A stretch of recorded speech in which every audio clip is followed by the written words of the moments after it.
1 minute over. Oh, I'm sorry, I have to be punctual. Because in the morning, 1 minute is very important. Okay. Yeah, morning. It is still great to be here. Oh, I should stand up. It's still great to be here. Thank you for coming back for a second lecture.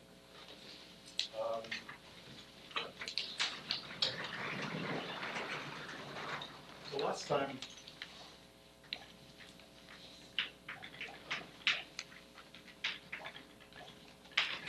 we talked about the groups that we are interested in. And we talked about this sister algebra of G, and we talked about its irreducible representations, which correspond to what we call the template representations, irreducible unitary representations of G. And so the goal of these lectures is to understand, maybe I should write it down here.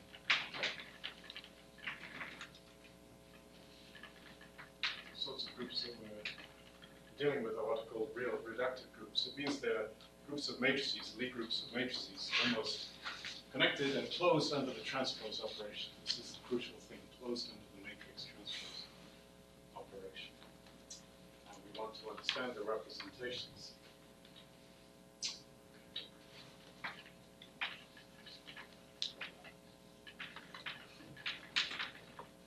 And this is a project which was already completed by Harish-Chandra in his famous work.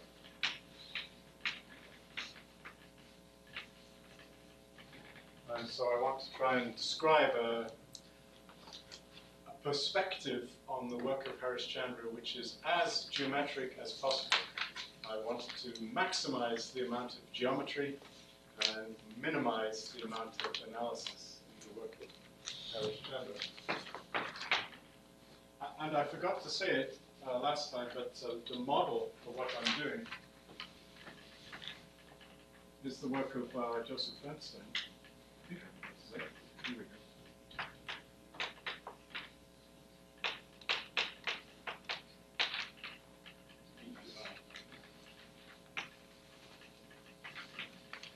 So Bernstein treated the representation theory of reductive p-adic groups. So the field becomes a p-adic field instead of a field of real numbers. And so these were also studied by Harish-Chandra, but there's no doubt that Bernstein had the right perspective. Bernstein made a very beautiful geometric account of the theory of p-adic reductive groups.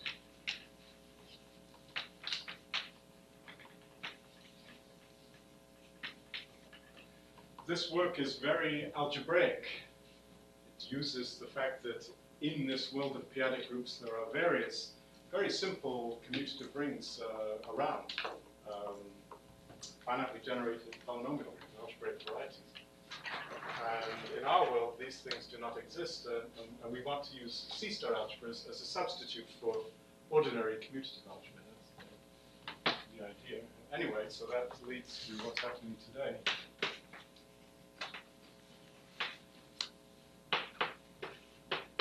So we'll take a short break, a short holiday from groups and study just C-star algebras. The appropriate, or one of the two appropriate notions of modules of C-star algebras, C-star modules.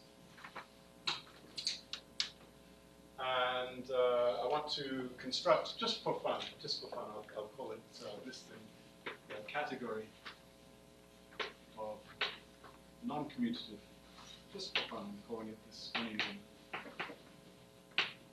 topological spaces. Okay. So a lot of C-star algebra stuff. I hope at the end, and one more thing, I should suddenly add this to the list, because it's kind of important. Say something about K-theory. K-theory organizes these C-star modules into a abelian group. And so we'll do all of these things, and if there's time at the end, we shall return to groups and illustrate some of these concepts using groups. That's the recipe today, for the business for today. We already discussed C-star algebras last time, because after all, we gave an example of a C-star algebra. But just for the record, to be complete, let's put the definition down. I said it last time, but now I can write it down.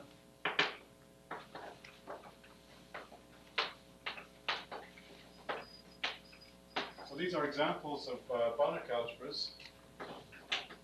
They have to have an operation called complex Banach algebras, by the way. An involution operation. And I won't write down the axioms, I'll just say that they're attempting to emulate the operation of conjugate transpose on matrices, on square matrices. And there's only one other axiom, it's rather economical. And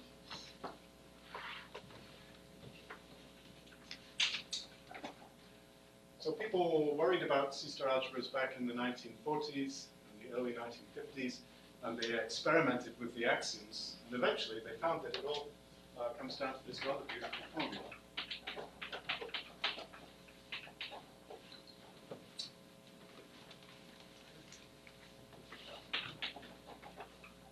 And this is a formula that's easy to check for the operator norm on matrices. So if you think of a matrix as a linear operator on this finite dimensional Hilbert space Cn, each matrix has a norm, and the operator norm has this property. Of course, you can do things infinite dimensional and talk about Hilbert space operators, and it's the same.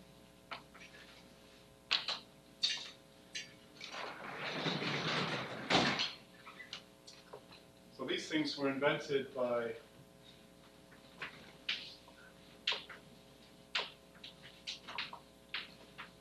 and Nima in the 1940s. And eventually it turned out that with these axioms, it's possible to take A and faithfully, in fact isometrically, represent A as an algebra of Hilbert space operators in such a way that the adjoint operation becomes the usual adjoint operation on operators, conjugate transpose.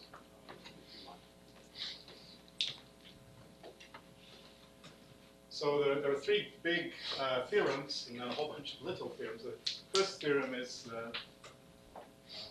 every C-star algebra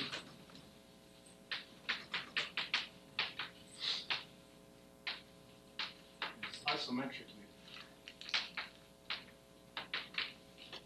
and is star representative in the algebra of all bounded operators with its usual adjoint operation on some suitably large Hilbert space. They proved this, at the time they had a less economical set of axioms, so it was easier to prove this theorem. But eventually it was discovered that some of the axioms were not needed, and so we have this very short list. They also proved very famously that every commutative C-star algebra is isometrically, I won't keep writing this down, star isomorphic.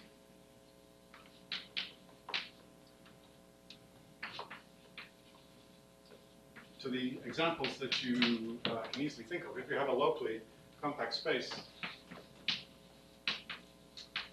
locally compact Hausdorff space, I'll keep writing that down later, then the algebra of complex valued functions which decay at infinity, which means that for every epsilon there's a compact set, so that on the complement function is less than epsilon in size. This becomes a C-star algebra, and the star operation is just, first of all, the multiplication is just pointwise multiplication, and the star operation is just complex conjugation, pointwise complex conjugation. And that's it. There aren't that many C-star algebras out there. They all look like that. You can compare this to what happens for Banach algebras. In Banach algebras in general, it's terrible because you can make a Banach algebra out of the 3 times continuously differentiable functions. You can make a Banach algebra out of bounded holomorphic functions on some open domain. You can make a Banach algebra out of holomorphic functions on some open domain which extend continuously to the boundary. You can make many other Banach algebras too. You can make L.1 algebras, which under a convolution multiplication. These are all legitimate Banach algebras. They're all different, and they're all very hard to understand. And they're all commutative, by the way, as well. But in C-star algebras, this is all that happens. It's very, very easy. Playing around with C-star algebras is very, very easy. It's like being a child. All the theorems you want to be true are true. It's just a much more elementary world than the world of Banach algebras. That's the point. And the other fundamental thing about C-star algebras, which was investigated by these fellows, and maybe I should add to the list another person who's instrumental in this whole thing, is Irving Siegel. Siegel, we mentioned this last time. Siegel is responsible for the invention of this C-star algebra G. And we'll see one small example of this in a little while. It's something called the GNS construction.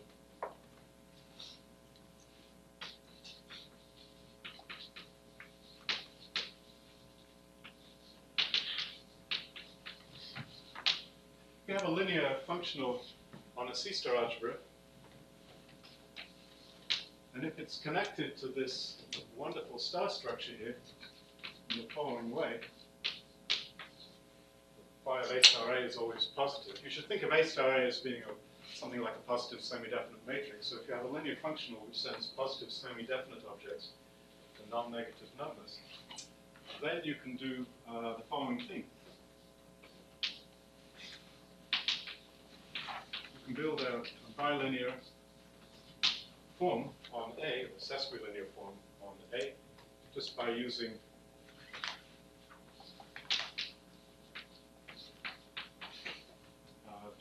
phi. There's phi.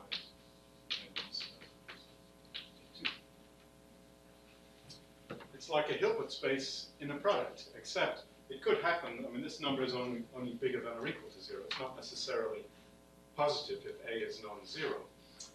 So it's almost like an inner product, except there could be some vectors of length 0. But you can always, using the Cauchy-Schwarz inequality, form the quotient space by the vectors of length 0. The space of vectors of length 0 is a vector subspace, and when you divide by it, you get an inner product space, and when you complete, you get a Hilbert space. And this Hilbert space is related to A, so it stands to reason that A should act on this Hilbert space by left multiplication, and it does.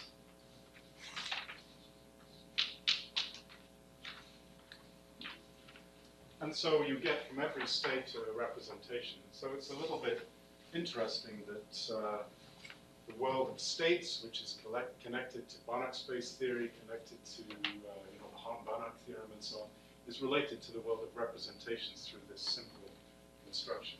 If you have C-star algebras, then this is the general story. By now, there are quite a few books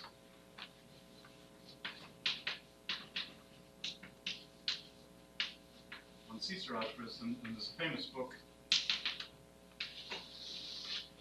of Dixmier, which I recommend. So Dixmier was very interested in representation theory, and he developed a lot of C-star algebra theory thinking about representation theory, but it never quite reached a conclusion. He never, after developing all of the C-star algebra theory, he never quite went back to representation theory to apply all of that C-star algebra theory. So that's what I'm trying to do. I'm trying to finish the work that Dixmier started by using C-star algebra theory more seriously to do some representation theory. Like I say, inspired by Joseph Bernstein. Okay, so this is the elementary theory of C-star algebras. You can build representations. If you're in the commutative world, you might as well just think about topological spaces, locally compact spaces. C-star algebras, you could say, are some sort of non-commutative generalization of spaces. And all right. that these things all look like operators. So far, so good. Anyone concerned about that? Upset? Do you have a worry about C-star algebras? You should not have a worry about C-star algebras because C-star algebras are very easy. So Alain Kahn is fond of saying that people are stupid. They don't understand how easy C-star algebras are. So I'm telling you, C-star algebra is very, very easy.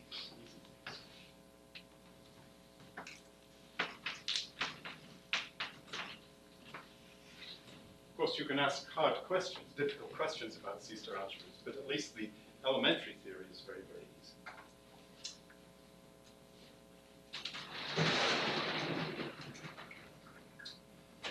All right.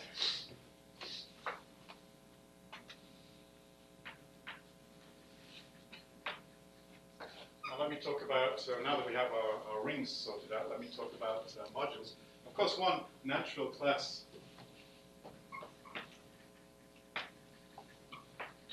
of modules are the representations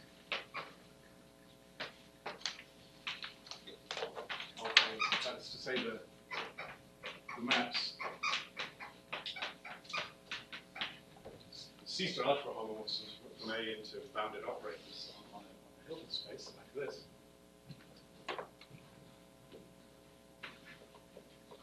And I'm going to inevitably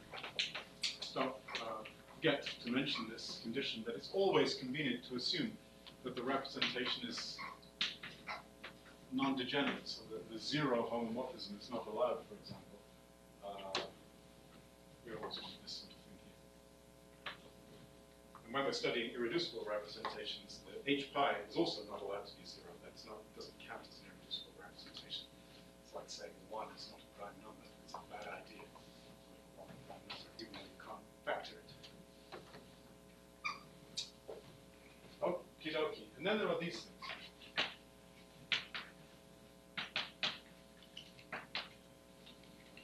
Which I'll call C-star modules over A.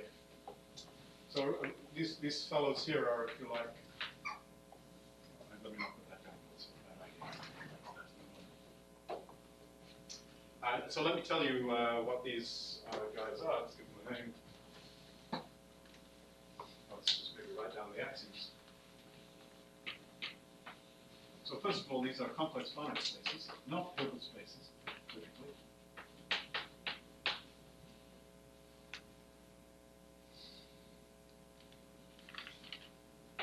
I want that to be, so conventionally people work with right modules in this context, so I want that to be a right A-module structure.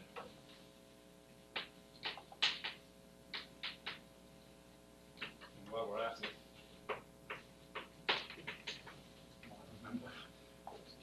non-degeneracy assumption.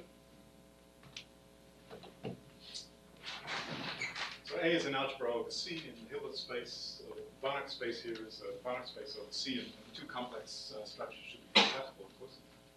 And here's the key thing. There should be an inner product, an A-value inner product on E, bilinear in this sense, conjugate linear in the second slot. And then there are a bunch of axioms. And they're like the axioms for a Hilbert space. So the so it should be, first of all, complex bilinear. This bar taken into account. This means the conjugate complex multiplication structure. Which we call these factors B and W. So the inner product of B and W is not a complex number, it's an element of A, and so I can take its adjoint using the star operation, and I insist that the adjoint reverses the order of the inner products like this, so that's one axiom. I insist that the inner product of any V with itself is, as they say in C-star algebra, is positive. This means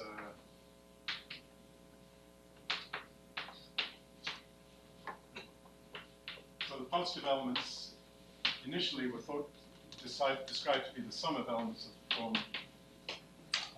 A star A. But in fact, any element which is the sum of elements of the form A star A is individually the form A star A. So that's what positive means.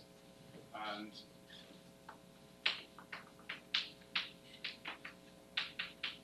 here I want it to be honest, an honest norm, honest in a product, if you like. And finally,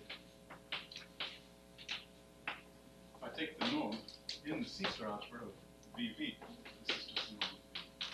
Sorry, it's a sort of C-star algebra version, or rather a C-star modular version of the basic C-star identity.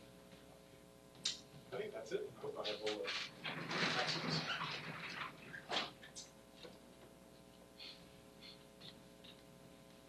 So these, you're supposed to think of this in the following way. If you're an algebraist, you're supposed to think of just representations as being arbitrary modules, and these guys down here as being projective modules. If you're a geometer, you should think of the guys on the top as being, I don't know, coherent sheaves, and the guys on the bottom as just being locally free, locally trivial. Okay. And let's just give some examples. So it took a while for people to understand that this was an important notion. And in the book of P3A, you will not see any Hilbert modules. But there's another book, which is quite nice, by Lance, which you can look at. So the fundamental example is this. You just take E to be A. And you find the product of two elements in A.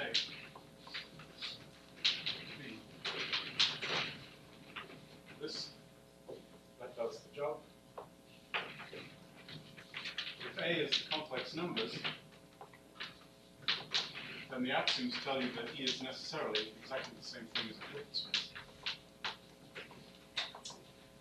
And to give you a more, I don't know, realistic example, this is close to the only, we'll look at examples coming from groups in a moment, but they all turn out to be very much similar to this. Suppose A is one of these commutative fellows, like in this theorem of Gelfand and Naimark. Suppose H is a Hilbert space.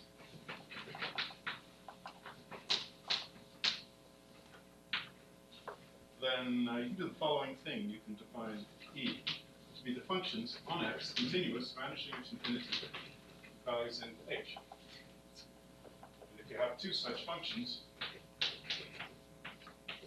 when you take their inner product, you're supposed to get a scalar function. And so that scalar function is supposed to evaluate P, and that's just the inner product in H, V1 of X.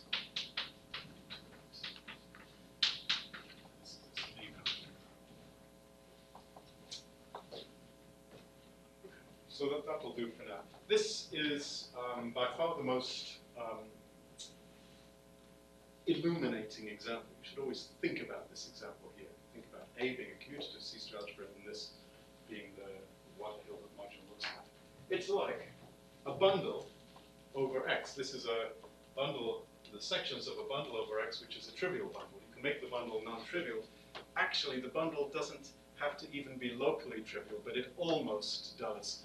You should think, even though it's not quite true, as Hilbert modules as being the modules of sections of locally trivial bundles, even though that's not quite the correct concept. Okay, so those are some examples.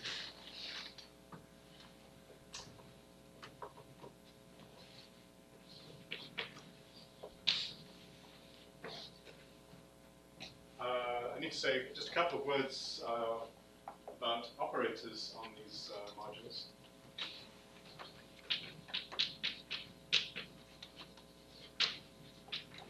Or from one module to another, just a single module for now. We'll study only what are called the jointable operators, so from now on this will be taken for granted.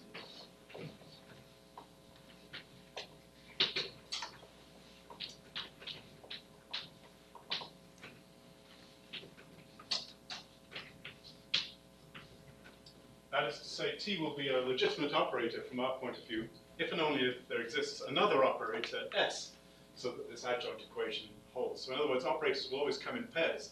a T and an S, and of course we write S as the adjoint of T.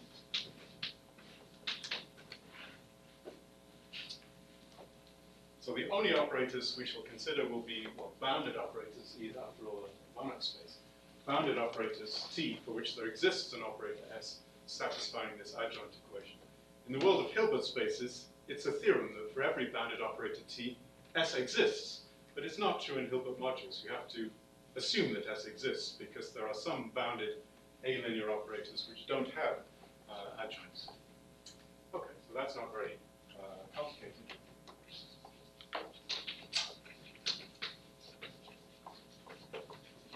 And just like in the world of Hilbert spaces, the concept of compact operators is fundamental. The same is true here. So what is a compact operator in this context? Well, these are generated by operators of this form, just like we saw in the context of Hilbert space. I can build an operator in the following way. It sends x into the z or something. I can take the inner product of w with z, that's now a scalar, and I can use that scalar to multiply v on the right, because we're dealing with right modules, and this gives a map from E to E. These things here are, if you like, the rank 1 operators. The general compact operator is a normal limit of finite linear combinations of these things. That's what a compact operator is. Just like in Hilbert space. And these operators satisfy a nice algebra, just like we saw before. For example, if you take V and it's a W star, you can ask, is it adjointable? Well, yeah.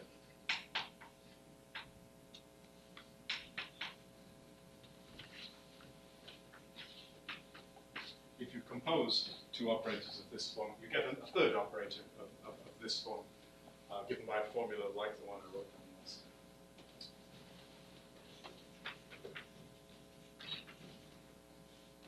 So in this most illustrative situation, E is the functions, Hilbert space valued functions on X.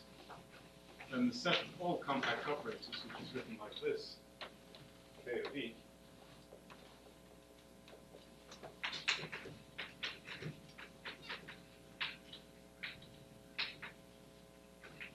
first of all, it's a C-star algebra. Every operator in this collection has an adjoint, and that adjoint operator plus the operator norm makes this compact operators into a C-star algebra. And what it is just the functions from X into the compact operators on H, which are norm-continuous and vanish in the norm at infinity. The algebra of all bounded adjointable operators is harder to describe than compact operators. Oh, in this situation, we've recovered the usual notion of Hilbert's compact operator. In this situation, maybe it's worth looking at in examples.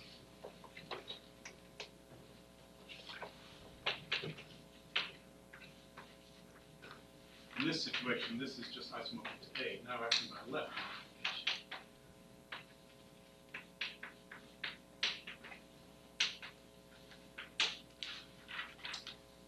Those are Hilbert modules.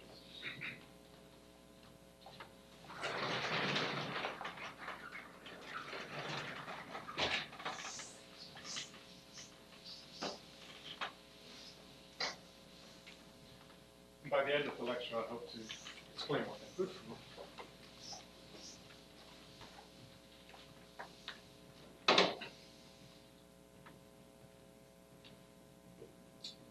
So far, so good.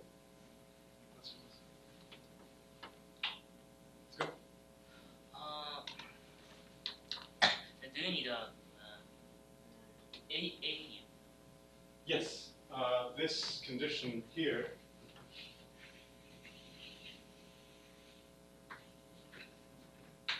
is a little exercise.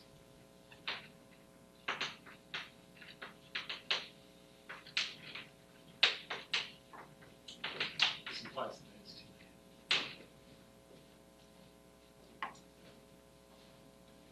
I mean, the inner product is not A. Oh, did I not? Thank you very much. It's missing from my axioms. Let's put in axiom 1.5. My apologies. Yeah, in all of the examples, the inner product is alinear, and I'm sorry, it's just missing from all of these forms.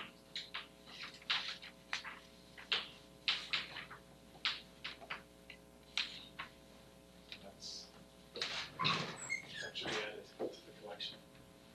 In the other slot, it's well, you can work out what happens in the other slot using this formula here. The A pulls out on the left and carries the stuff. My apologies. Good. What I was going to say. Oh, yeah, great.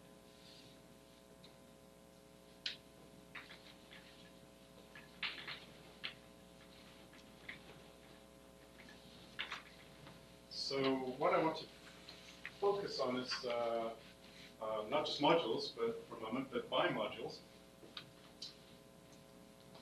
So I suppose I have a pair of C-star algebras now.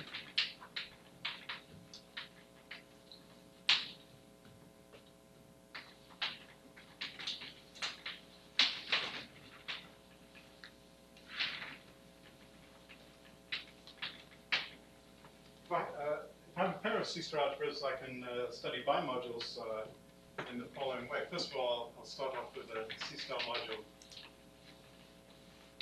over B. And secondly, I'll assume that there's a homomorphism of C-star algebras from A into the compact operators on E. If I have such a homomorphism, then A, of course, now acts on E, and through this action homomorphism. And as usual, you assume that the action is not degenerate. That's it. I forgot to say, but maybe this is a reasonable place to do it. I was explaining how easy C-star algebras are, so let me just remark here a couple of things. That homomorphisms between C-star algebras that preserve the star operation are automatically continuous, in fact contracted. So the norm, what should we call it, alpha or something, norm of alpha of A, or plus the norm of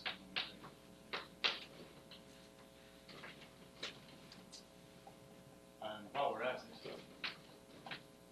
the range of such a homomorphism is automatically closed.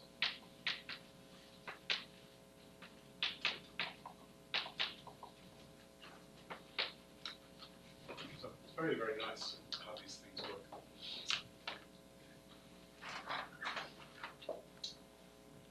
If a star homomorphism is injective, it's automatically isometric. This is beautiful. Okay, this is what correspondence is. And I hope by the end to show some interesting examples, but for the moment let's just leave this as a definition.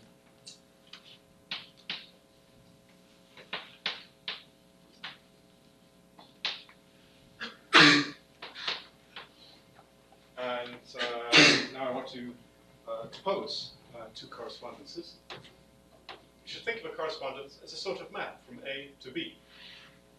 As I'll illustrate in an example in a little while. But if I have two such fellows, that's what we call them A mapping into the compact operators in E.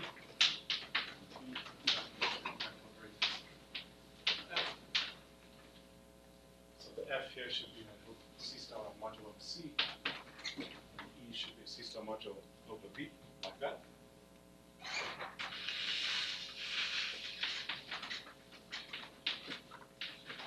And the first thing I can do is I can take the following tensor product, and it's just the completion. Maybe I should put that word in quotation marks. Of the algebraic balanced tensor. In fact, you just take the tensor product over C. In an inner product which is defined in the following way. So if I have a reasonable notation, V tensor W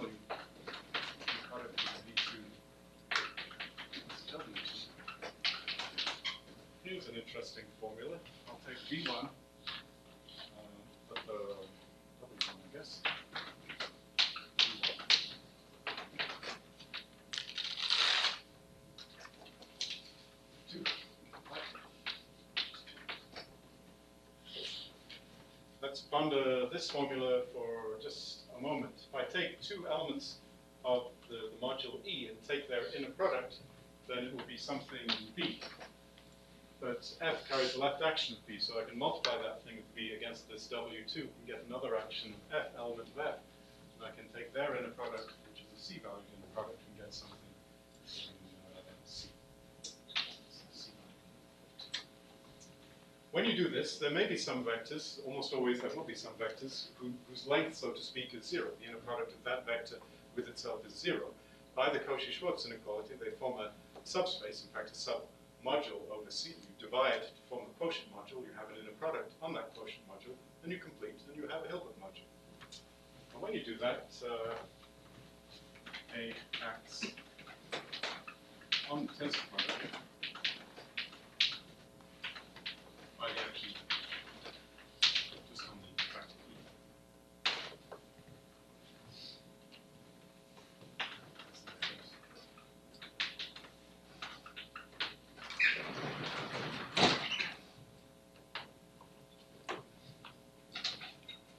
It's very easy when you have norms around. A lot of the norms hide a lot of difficulties in constructing these balanced tensor products. You just build a complex vector space, you divide out by the zero length vectors, and then you have the object.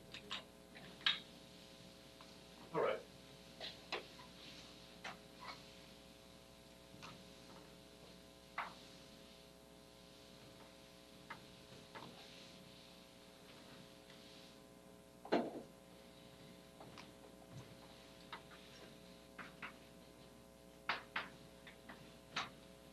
So here's an interesting example. Suppose I have a star homomorphism, which we call it alpha, from A to B.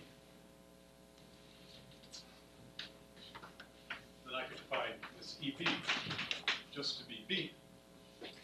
And the A, of course, acts on B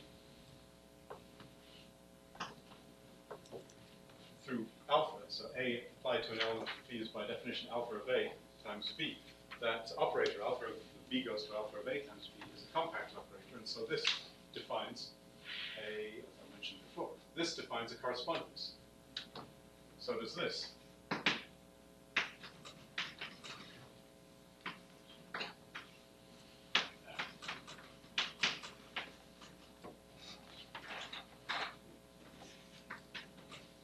And now I can take their tensor product, as we were just discussing. What you get is C. Is the action of A via the obvious composition. So inside the world of correspondences, there are ordinary star homomorphisms, and this tensor product of correspondences corresponds to composition of homomorphisms.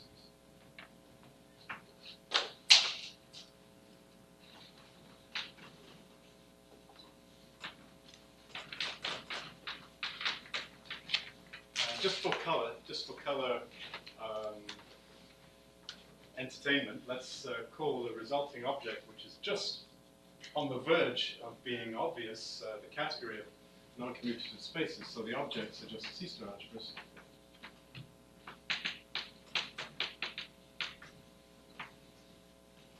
And the morphisms, well, isomorphisms. It's an obvious concept of isomorphism. Correspondences. To get an exact category. It's like, so it doesn't have any more objects than just the category of C-star algebras, but it has a few more morphisms, just a few more morphisms. And isomorphism in this category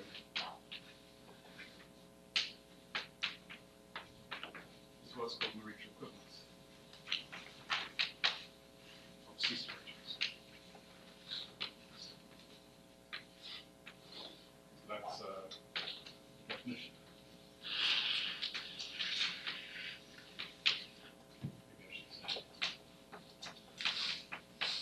There's already a notion of Morita equivalence, for example, for rings with units. Here let's call it C-star Morita equivalence.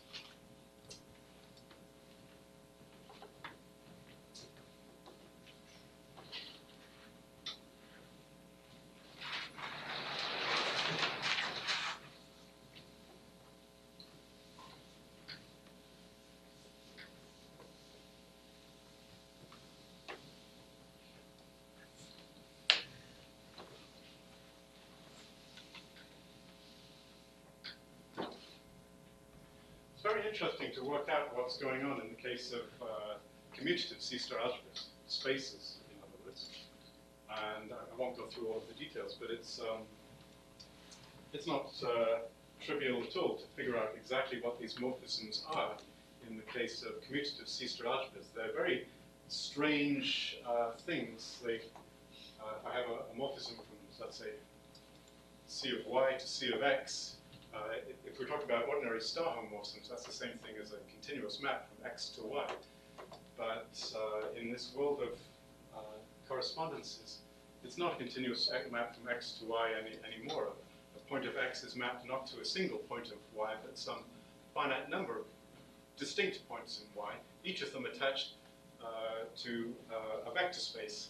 And so the maps are rather interesting. They're maps from x into the so-called space of configurations of vector spaces on y. Very interesting what's going on. Morita equivalence, however, is kind of boring. It turns out that two commutative C-star algebras are Morita equivalent, just like in ring theory, if and only if they're isomorphic as commutative C-star algebras. But the morphisms are much more interesting. For example, I could build a correspondence from C of x to itself in a very interesting way. Maybe I'll just put in another example. Let's just take A equals B, just functions. And, let E just be the sections of a line bundle.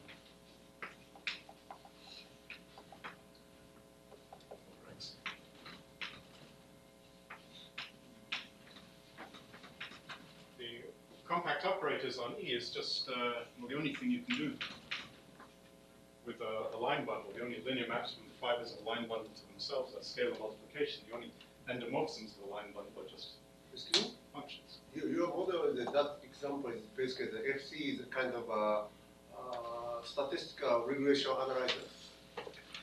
I don't think so. Pleasure.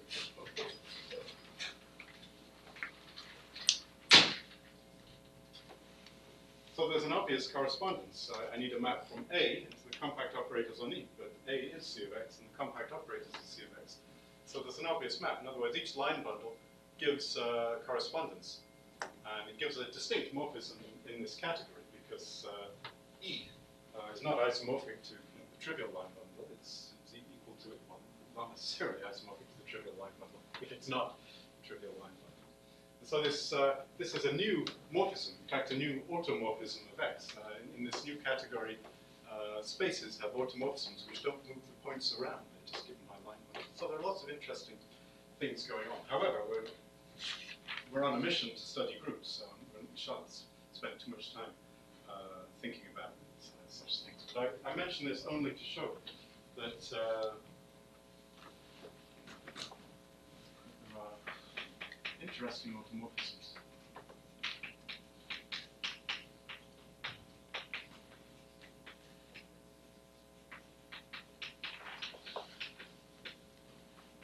In this category of instance spaces.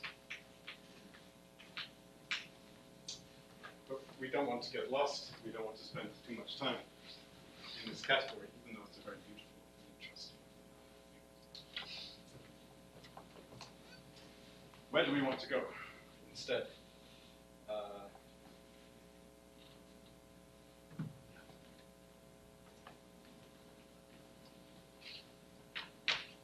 Let's not stray too far from representation theory.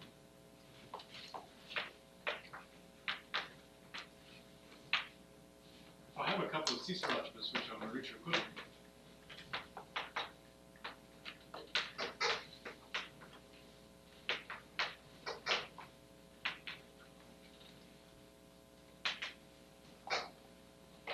Then they have exactly the same representation theory. The categories of representations of A and B are equivalent. They have the same representations, same reducible representations. Because you can use this tensor product idea, which is given right here. If I have a representation, let's say, of A with bounded operators on some Hilbert space phi, like this. I can build a representation of B. Maybe I should have started out with B. A representation of A now. I can build out of it.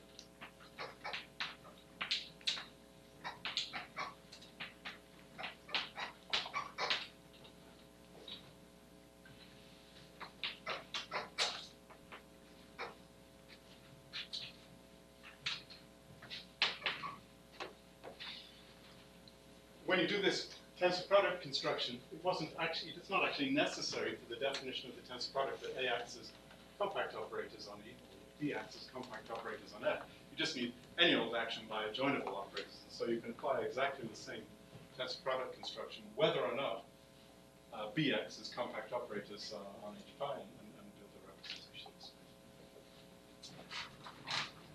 way. However, if B acts as compact operators on H pi, it's easy to see that A acts as compact operators.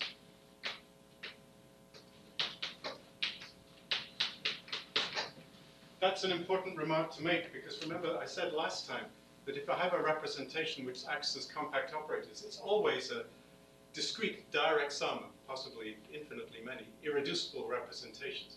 Representations which act as compact operators are completely decomposable without using any fancy continuous decompositions in the spirit of von Neumann's theory of phenomena algebras.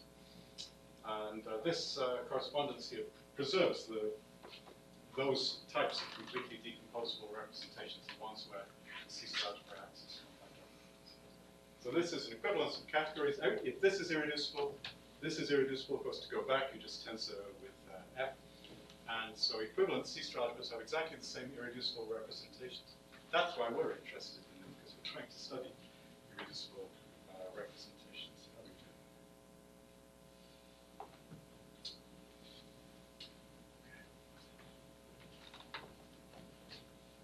So, this is potentially interesting for us from the point of view of representation.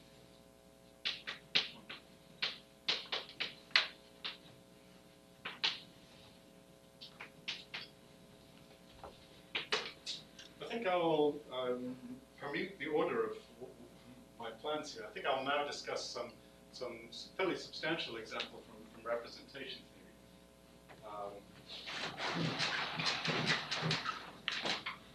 I also want to discuss K-theory, Fredholm operators, but let's take a break from all of these definitions to work out a non-trivial, a very non-trivial example of illustrating some of these ideas. Any more questions, Thomas? No. Any mistakes? No. No. Look more carefully.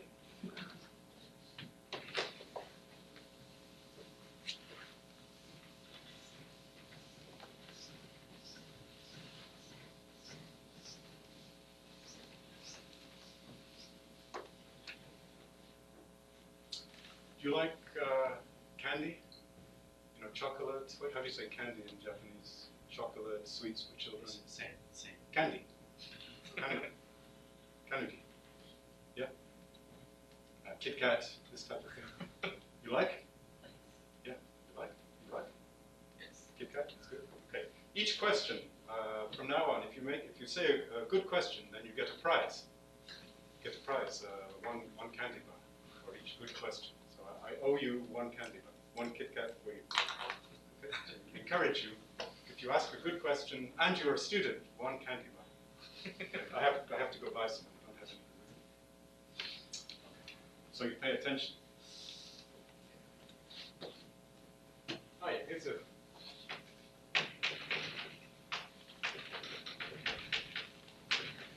So far we just made some definitions, and it's kind of an incredible thing that these definitions alone tell us, they almost tell us something very, very interesting. Something very interesting about the representation theory of this group. We need one geometric theorem, which we'll discuss next time. But it's already interesting to see what happens with this example. So here's a group. Of course, there is a reduced C-star algebra attached to it. We're interested in studying the representations of this group. And how are we going to do it? Well, here's a topological space. I want to take every point in the plane apart from 0. Now, if I have the plane is just the standard two-dimensional vector space, and these are 2 by 2 matrices. So each matrix can be multiplied against any vector in this space, and I get another vector. Okay? So there's a map from an action just by what's called matrix multiplication on vectors.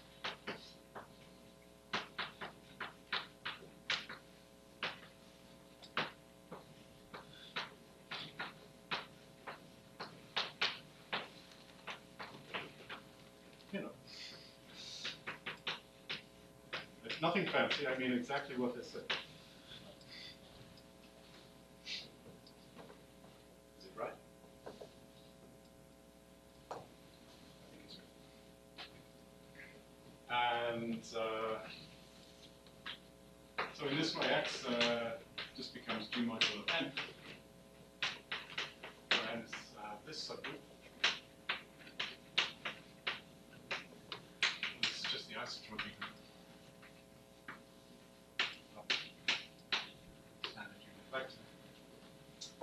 And the action is transitive. You can always multiply any vector to any other vector by an SL2 matrix, as long as the vectors are 0.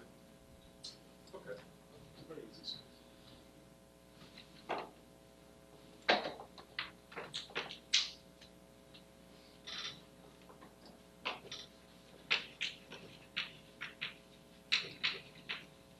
We're not done with the symmetries of this space because there's also an action of the group of non-zero numbers. Sorry for all of these x's. This just means the non-zero reals.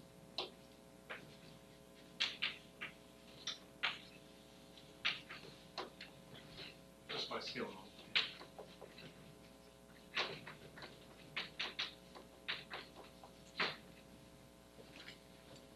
And the first action is through linear operators, so they commute with scalar multiplication. These two actions commute with one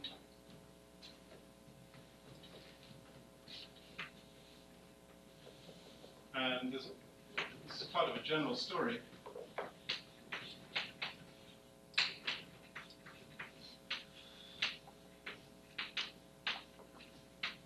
If I have a non-zero number, I can make it into a determinate 1 matrix.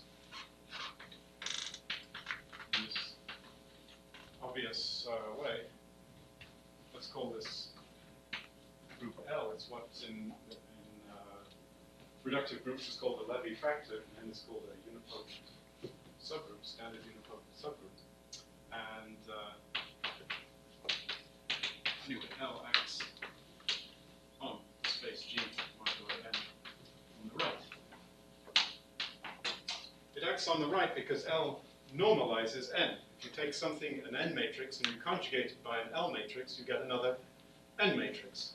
So there's a right action of L on the cosets like this. So L sends me a matrix here. L has an inverse. Sends this coordinate as G. That's a well-defined right action. And that's what's going on here. Anyway, here's a little geometric story.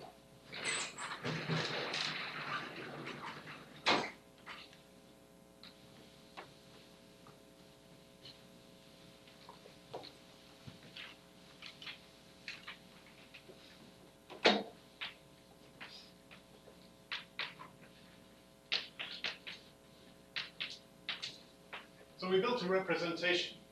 We built a representation of G as bounded operators on L2 of X through this group action.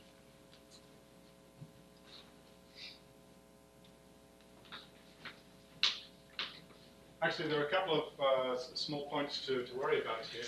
The first is very elementary, that G preserves Lebesgue measure.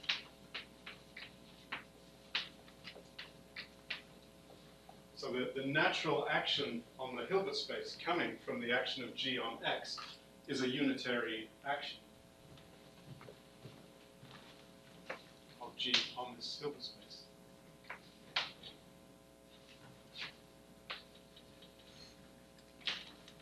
On the other hand, L doesn't, but we can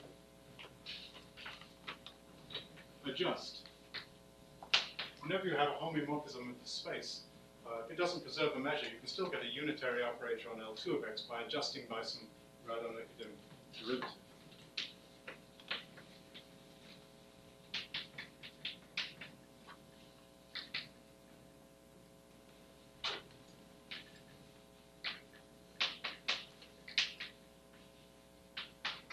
To get unitary action.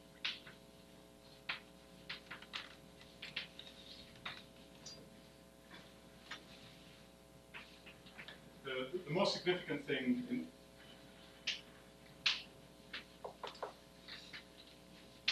to worry about is that these representations really are template. In other words, they correspond to representations of the reduced C-star algebra. There's a difference. Not every representation of unitary representation of G corresponds to a representation of the reduced C-star algebra. There was this weird abstract maximal C-star algebra that you mentioned. But here we're talking about representations of the reduced C-star algebra. So we have to check that this is really well defined, that the obvious formula gives a bounded representation of the C-star algebra. Which we'll do, but not today, because I don't want to focus on that. So I make an assertion, which is that the natural actions of SL2R on X and of the non-zero reals on X give rise to actions of the C-star algebras of G and L, the reduced C-star algebras, on this space. You need to check a little stuff, no big deal. We'll come back to that later. So far, no Hilbert modules, okay? And indeed, that's because we're not exactly looking at the right thing here. This is not an irreducible representation, by the way. It's not irreducible because, according to Schurzlever, irreducible representations have no operators other than the identity operator, which commute with the representations. On the other hand, here, the actions of C star of G and C star of L are the same. Commute with one another.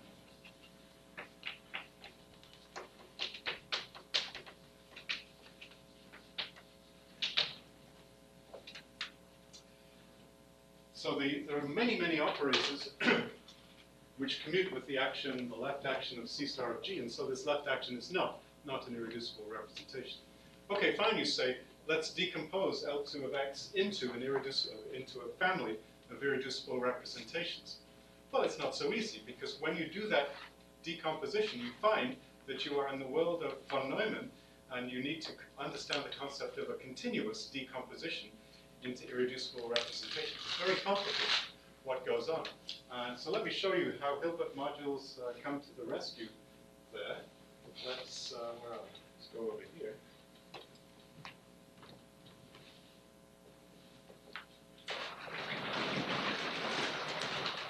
Our project in these lectures is to understand the irreducible representations of this C star algebra, because they correspond to Harishchandra's tempered representations of G.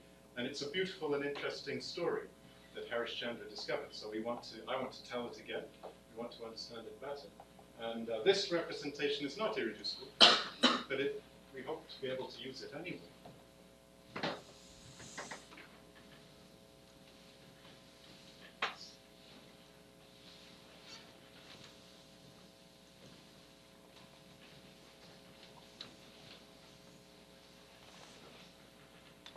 So here's some very simple geometric facts.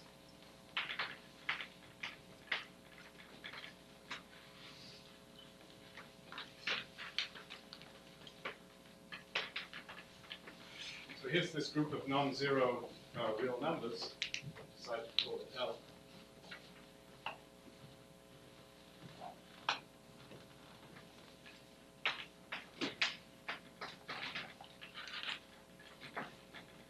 it's a proper action. So dynamically speaking, it's a completely elementary action. So what this means is that if I look at the map from L times X, X times X, which sends L and an X to, well, I guess it's a right action. Maybe I should have written it the other way.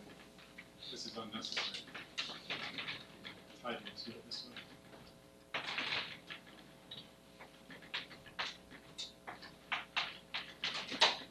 This is a proper map of space, the inverse image of a compact surface pattern.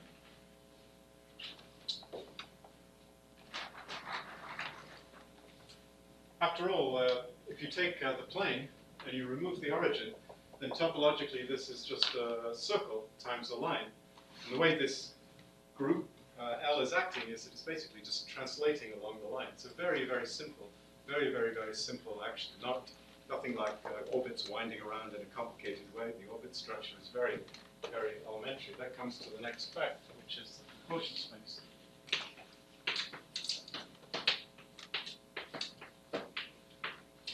Well, the fact that it's proper tells us that this is a decent space. It's Hausdorff. But it's also a compact topological space. Think about it. Canonically identifies with projected point. I guess you don't have to think about it at all. That's the definition of V1.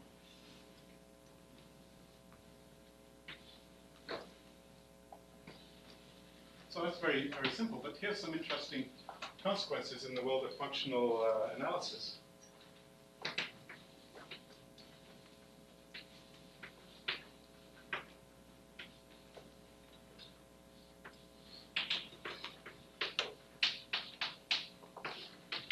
We can start to build a more interesting inner product now on this space,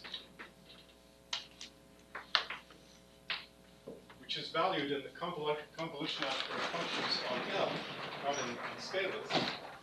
And you use the following formula.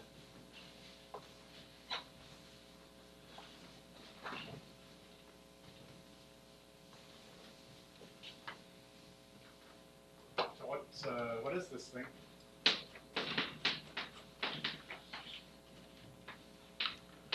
This inner product is supposed to be not a scalar, but a function. And so in order to tell you what it is, I have to tell you what the value of this function is at some element L. And here's what I'll do. I'll just take F1, and I want to take the ordinary inner product, put it here, in the sense of Hilbert space. But I want to take the inner product of F1, not with F2, but with a translation. Actually, the good formula is L inverse. I memorized this beforehand to know it should be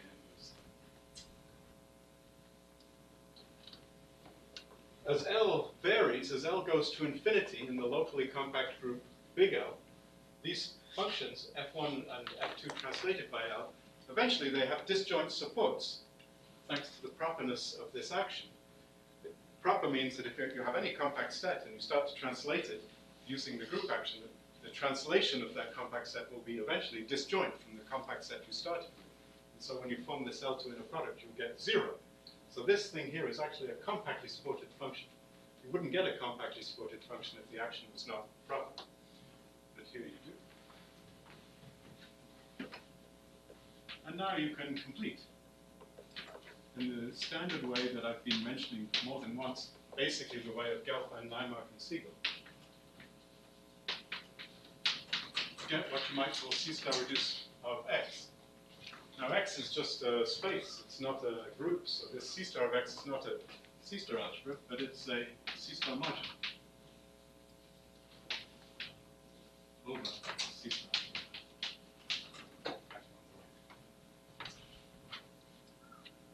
So here's the first consequence.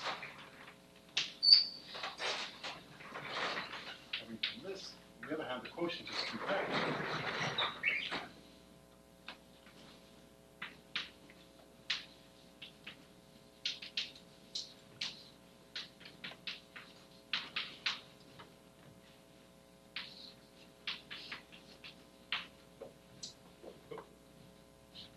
So there's a left action of this C-star algebra on X coming from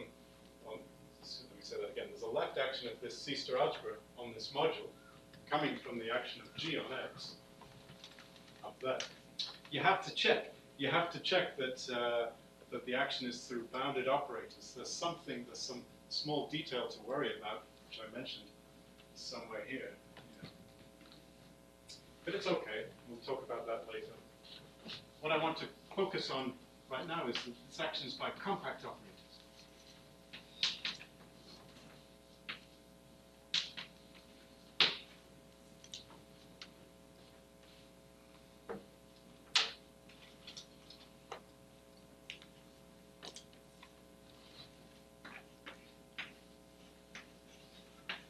So we have one of these correspondences.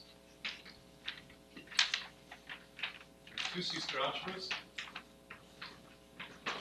This one, which at this moment is mysterious, we want to understand this C-star algebra. We want to understand its irreducible representations. And this one here,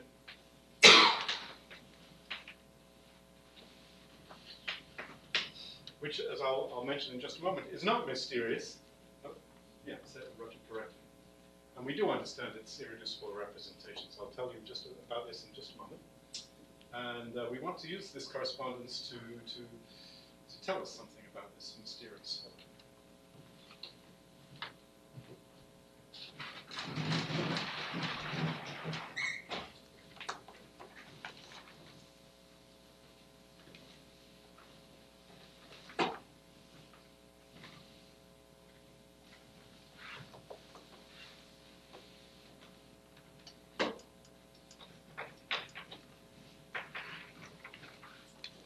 Suppose I have any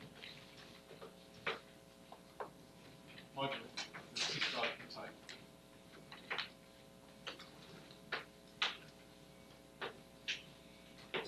Over any A. Make a very general statement here, elementary general statement, then we'll go back and apply it.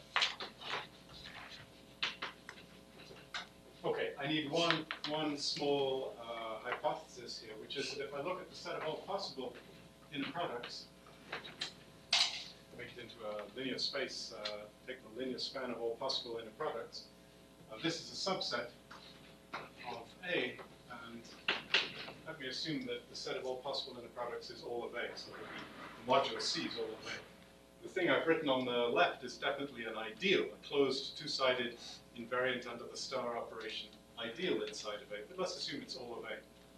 Otherwise, we replace A by that ideal.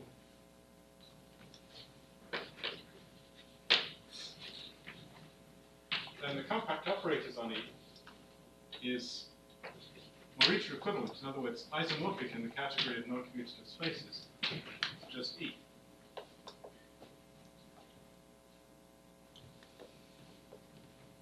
Here's why.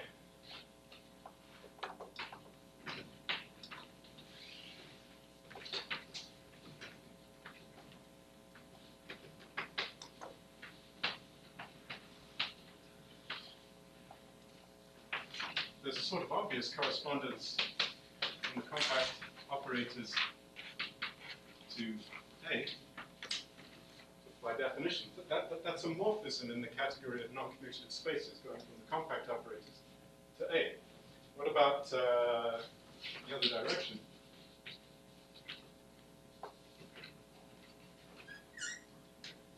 Well, you can do the following thing. It's kind of interesting.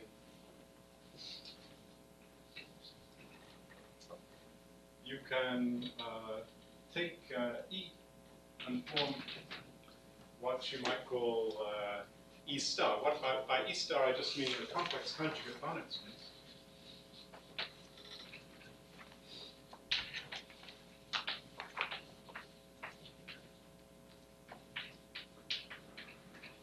But now I'm going to give it an inner product valued not in A, but valued in the compact operators. I have a V star, W star, and I want to, I'm going to build a fancy inner product here, which is not valued in A, it's valued in the compact operators, and I do just about the most obvious possible thing, namely this.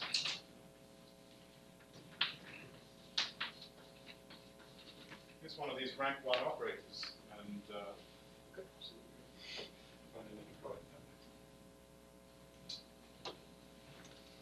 So there's formally there was a right action of A on E. When you take the left action, you can define when you take the E star, you can define a left action of A and E star in more or less the obvious way. A acting on a vector D star, we just define that to be B acted on by A star. So each time I have a correspondence, I can reverse it in exactly the way. So each time I have a Hilbert module, I can reverse this sort of obvious correspondence to get another correspondence like this. And now you check. You do the calculation. These two correspondences are mutual inverses to one another in the category of non-commutative spaces. So the representations of this C-star algebra are exactly the same as the representations of this C-star algebra. And the map is the sort of standard color. It sends H pi to E constant over A, H pi is an equivalence.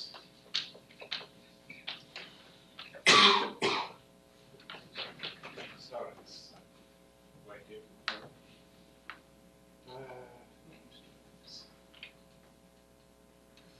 From the category of representations of A.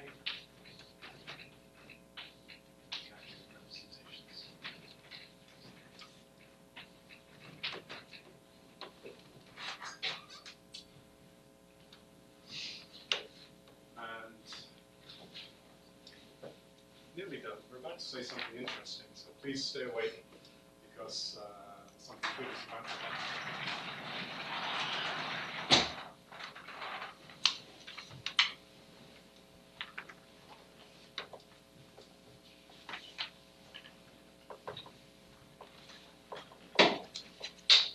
Here's a little lemma.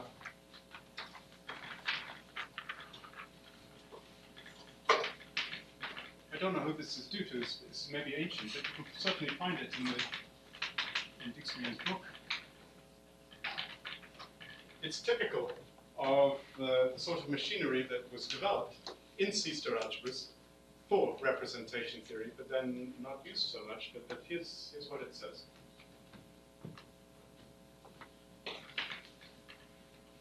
Suppose I have two C-star algebras. Let me call them C and D. And suppose one is a subalgebra of the other.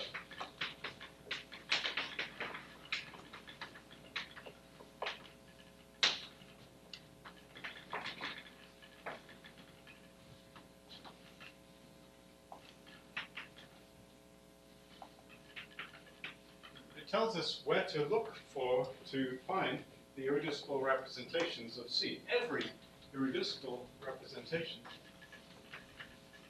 of C is a sub-representation of an irreducible representation.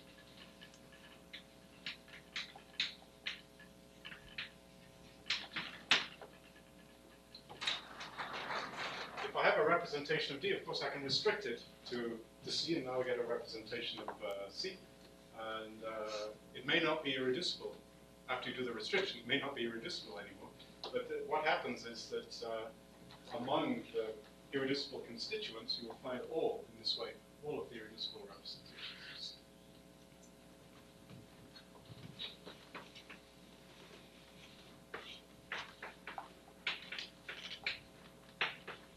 And the proof is just one of these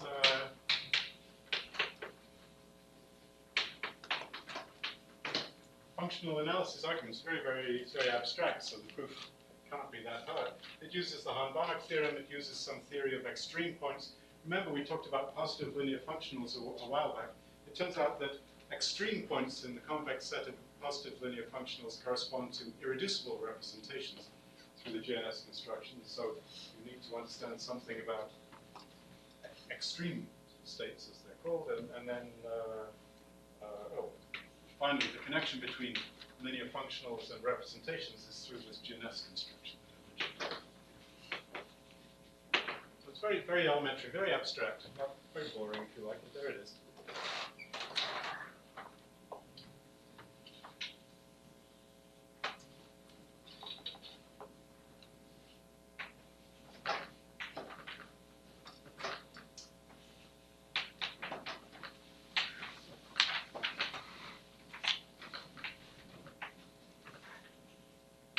Now,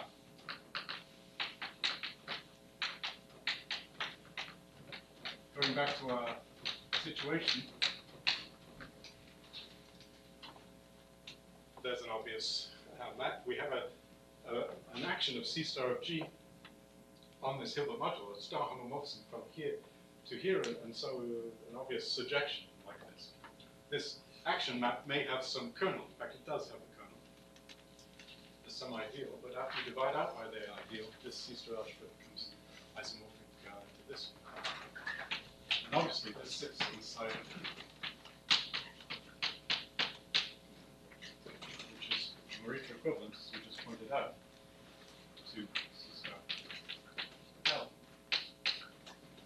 Now, L was an abelian group. It was a long time since we started this example, but L was the group of diagonal matrices, diagonal 2x2 determinant 1 matrices.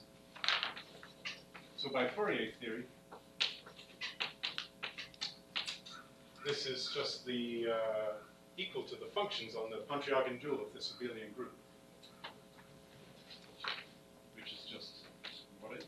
R cross is just R times Z mod 2, and the Pontryagin dual of that is just Z mod 2 Z. So it's very, very explicit what's going on. And the irreducible representations of this is just functions on this space. As I mentioned, are just given in the first lecture just by evaluation at points. So the irreducible representations of this C star algebra are totally under control. We know exactly what they are. They correspond to characters of this abelian group L, and they are just listed by elements in this topological space. That tells us what the irreducible representations of this C star algebra are. As for the irreducible representations of this C star algebra, we don't know, except to say that each irreducible representation of this C star algebra sits inside of an irreducible representation coming from this construction here. Okay. And so we get a very concrete collection of representations of G in this way. Starting from the fairly standard action of SL2R on vectors.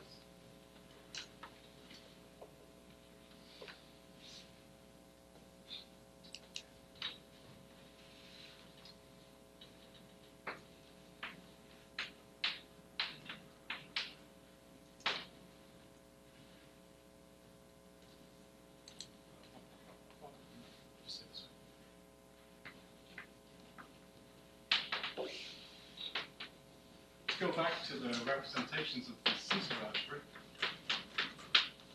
We don't really know what it is. It's quite easy to calculate, but at the moment it's just some abstract C star algebra. But we can say some things about it, namely the irreducible representations are labeled by points in this space, and the labeling is given in this way. The other thing we can say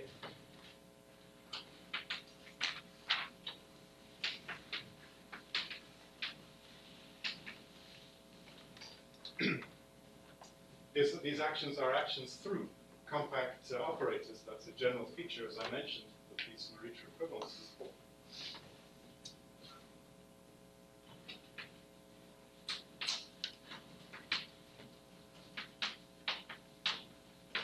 And so it's completely decomposable.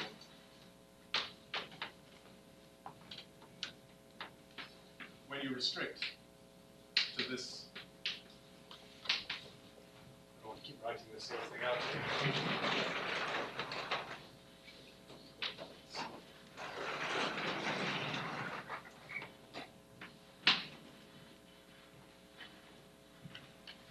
In fact, what happens is that in every example except for one, the representation remains irreducible when you do the restriction.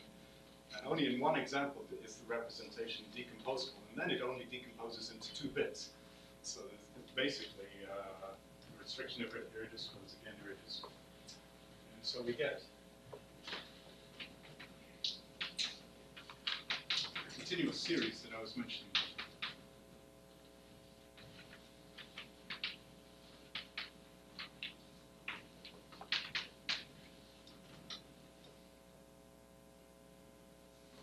Continuous series N.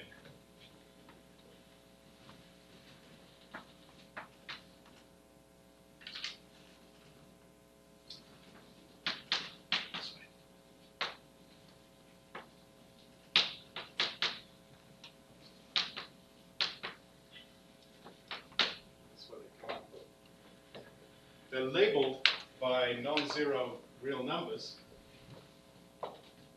and the labeling is almost always perfect. That is to say, you can understand the representation, characterize the representation by its label, except for one time when the same label is used on two representations. So the limits of discrete series.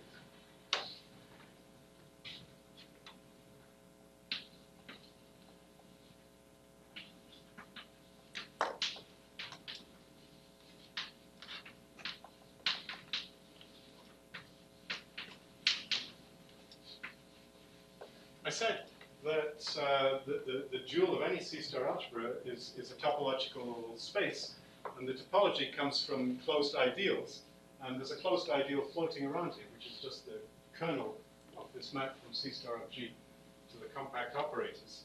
And what I've described almost completely is a certain closed subset of the tempered dual. The only subtle issue is the labeling. How decomposable are these representations? And more or less, not exactly.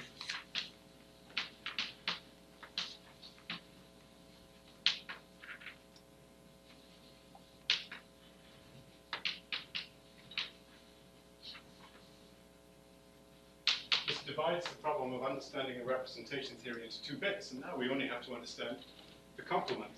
And the complement corresponds to the discrete series, and I'll explain next time how we can understand that complement in a very concrete way using my current favorite picture. I mentioned this before, draw a better version of it. I mentioned this picture last time. Let's draw it again. Here. What I've drawn here is basically the plane with the origin removed. This is a right circular cone. Just remove the origin here. So this is what you get by taking the plane with the origin removed and dividing it out by identifying a vector with minus the vector. And inside of it, there's a copy of a hyperbolic plane, like that. So it doesn't look very hyperbolic, negatively curved if you draw it like this, but in the this whole picture is taking place in R3, and if you restrict, so if you put the 2 on the Lorentzian metric in R3, then the restriction to this curve is, to this surface is hyperbolic. I'll explain next time how this mysterious picture that I was trumpeting, that I was promoting last time, allows you to understand this complement.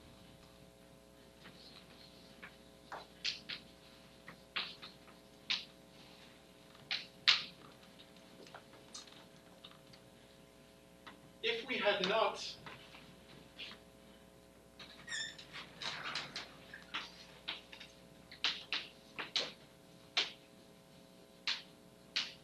gone through all of this bother,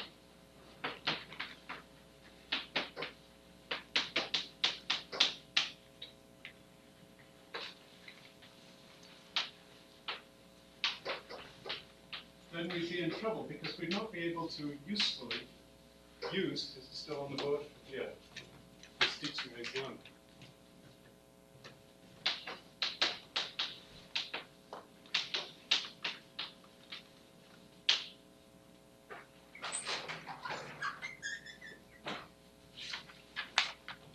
Because the representations of the algebra of bounded operators on a Hilbert space, this would be the proxy for our compact operator algebra. We wouldn't have this object anymore. If we did not define this C-star module, we would not be able to calculate with this object. And the other alternative would be to use the C-star algebra of all bounded operators here. This action is not through the compact operators on this Hilbert space, it's just on bounded operators. And the representation theory of the bounded operators is terrible. This is a completely intractable problem to understand the representations of the C-star algebra of all bounded operators.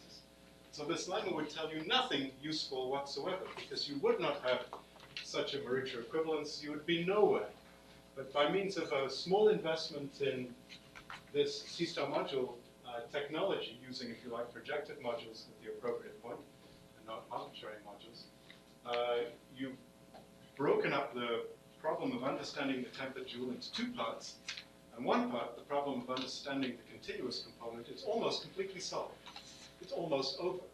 Okay, there's a small problem in understanding these decompositions, but let's just call it small and worry about it later. And And then there's the part of understanding its complement, which we'll talk about next week. With the language of Hilbert C-star modules, with this language, with the elementary C-star algebra ideals, you can make tremendous progress towards understanding the rough shape of the representation theory of a group like SL2, using only extremely elementary geometry. It's disappeared now, but this whole discussion relied only on two extremely elementary facts. Namely, one was that the group L of scalar factors acted properly on the plane to take away the origin. And the other was that the quotient space was compact. Extremely elementary geometry allows us to break up the dual into two easy pieces, or two pieces, one of which is very, very easy to understand. It's just over as far as the continuous series is concerned, using totally elementary geometry, the fact that some action is proper and co-compact. As for the other, this picture will be involved, which I keep amusing you with, and so we'll discuss that next time. So you make a small investment to learn what a Hilbert module is, Marita equivalent, this funny category of non-commutative spaces. You make a small investment in these silly ideas, and immediately you see some clarity. Immediately, boom, you understand what's going on for half of the representation theory, just like that, for SL2. There are no crazy representations of this algebra. All right, so I think this is, even though it's extremely elementary, I think these are important points. I hope it tells you something about the value of this concept of C-star module. Now let me show you just one more thing. Any questions? Remember, prize, Kit Kat. No? Okay. Nobody's hungry. Okay, I have to eat all of those candy bars myself. I don't know. It'd be bad for my figure.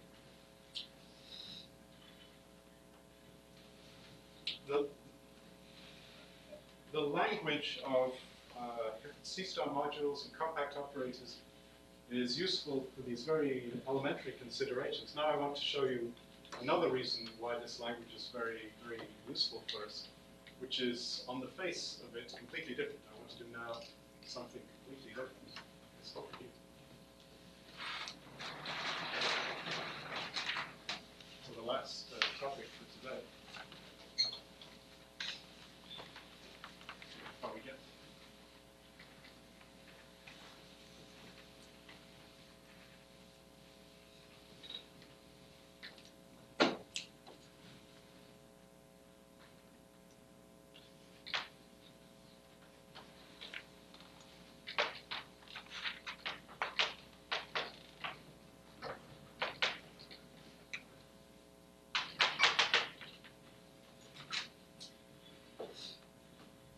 Of course, there will be a connection in the end. Suppose I have, again, the C-star algebra.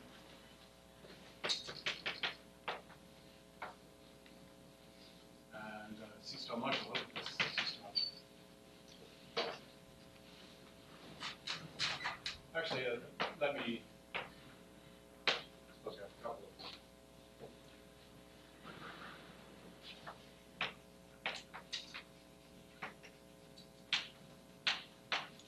We're only interested in these adjointable operators. So I must say it. Suppose I have some operator, let's call it D. It goes from one of these spaces to the other.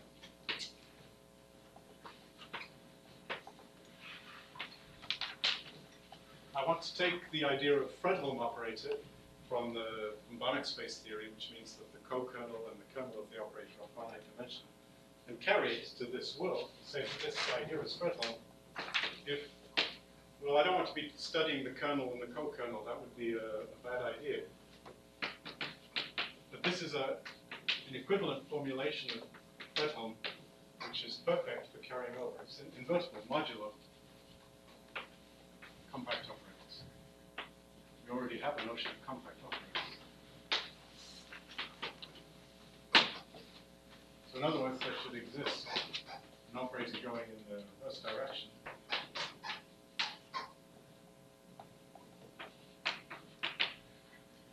so that if I look at these compositions here, these are compact operators in the sense that we've been discussing.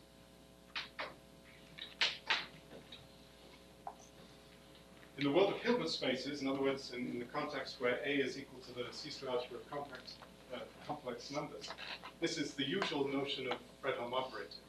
So over C,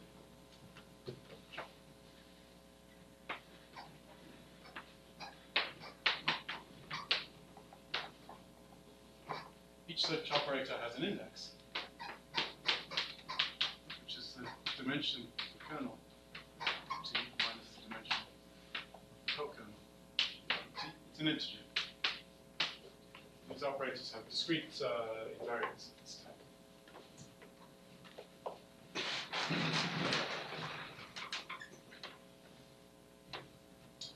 And we want to do something similar here. And that's the context of this definition.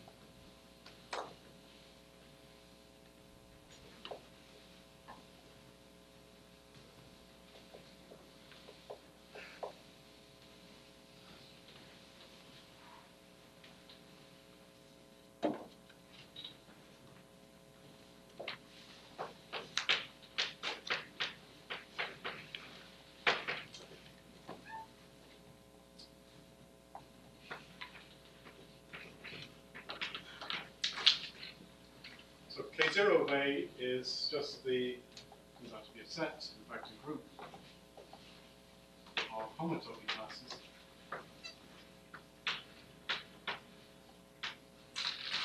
Fredholm operators.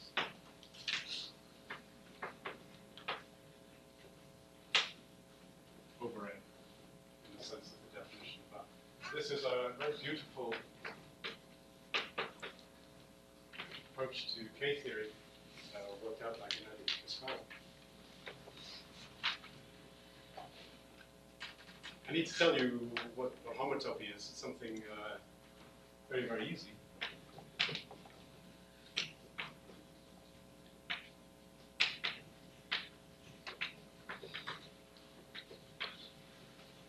A homotopy of Fredholm operators is just the same thing as a Fredholm operator over not the C-star algebra A, but the C-star algebra functions from the interval over A from the interval to A, like that.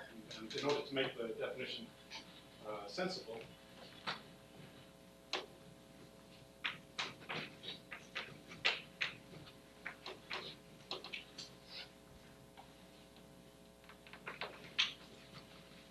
suppose I have such a fellow.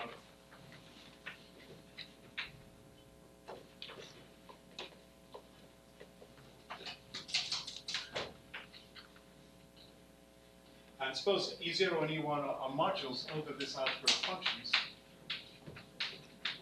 with values in A.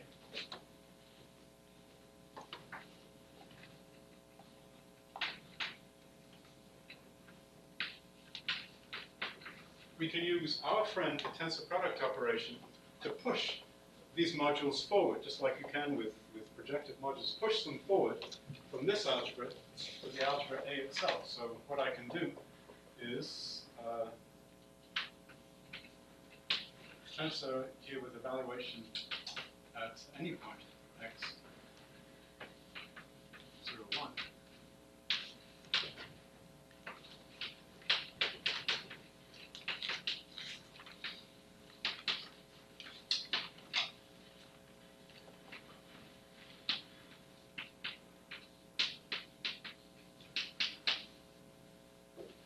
A is a C-star module over A, I already explained that.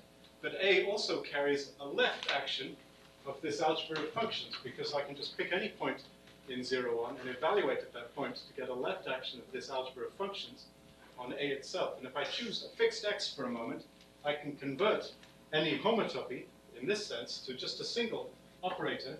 So this is now a Fredholm operator between A modules.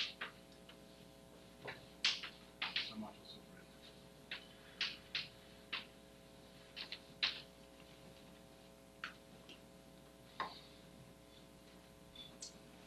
have a single Fredholm operator of this type over this function algebra, I can, so to speak, evaluate it, take its fiber over any point in the unit interval, and obtain a Fredholm operator of Hilbert C star A modules of this type.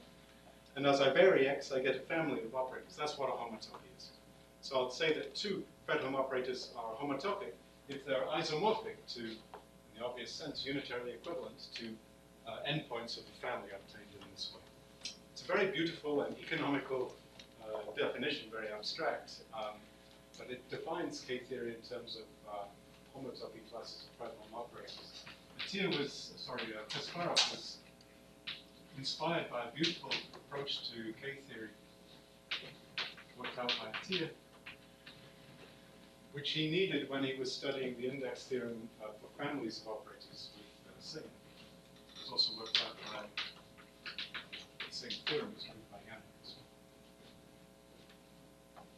There's such a thing as K-theory of a locally compact space, and when A is the algebra of functions on a locally compact space, this is a Pugh-Husserl K-theory of a locally compact space.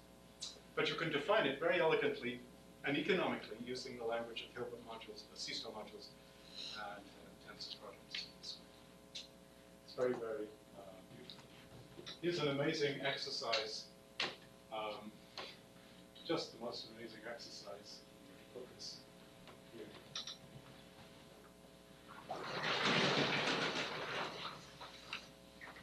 I did this exercise at some early point when I was a graduate student, and you know, sometimes you learn a mathematical fact and it changes your life. It just changes your way of thinking about some entire mathematical subject. And here's I strongly recommend this exercise.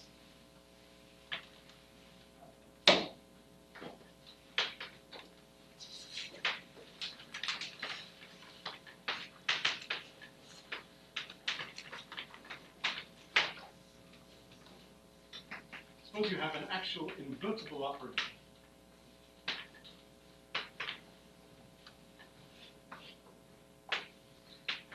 Between C-star modules over A.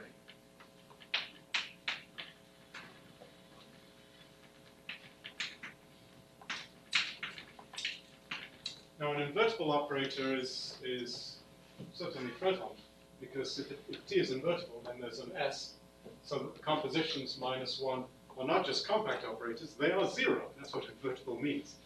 And so invertible certainly implies Fredholm. Of course, an invertible operator is boring from the point of view of index theory. The index of an invertible operator is 0. And the same thing is true here. This is just spectacular.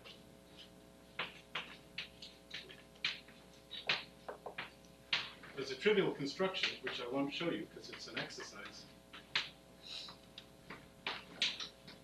T is homotopic through Fredholm operators in the sense of that definition over there to the 0. The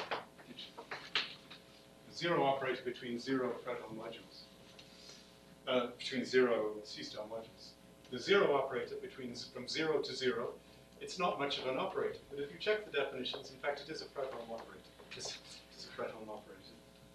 Not a very interesting Fredholm operator, but it is a Fredholm operator.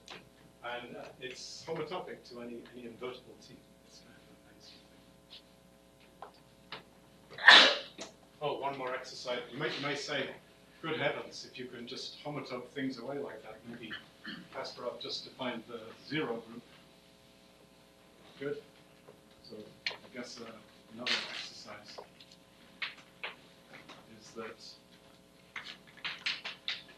praise the complex numbers, then T1 T is homotopic to another operator, T prime, through fret line, T prime. If and only the index of T.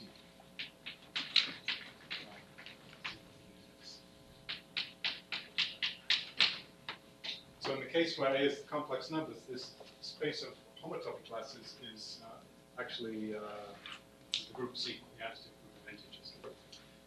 There is a natural addition operation here, by the way, which you get by just taking direct sums of operators, direct sums of Hilbert modules and so on. There's also an additive inverse operator, which you get by replacing any operator T by its adjoint T star going in the other direction. So the space of the thing that Kasparov defined is always known to be an abelian group. This abelian group does not see invertible operators, which we think is appropriate because invertible operators should have no index theory. And in the simplest case, it gives you the right answer. If A is the continuous algebra, the algebra of continuous functions on a point, then what you get here is the K-theory of the point. You get something non-true. It's beautiful what Kasparov did, and as far as definitions go, it's just over. Once you've absorbed the language of Hilbert modules, you've successfully defined, in this way, K-theory. Oh, excuse me. Yeah. Can you explain the definition of homotopy again? So suppose you have two Fredholm operators, say E0 to E1 and E0 prime to E1 prime. Then how can you tell their homotopy? I will answer your question.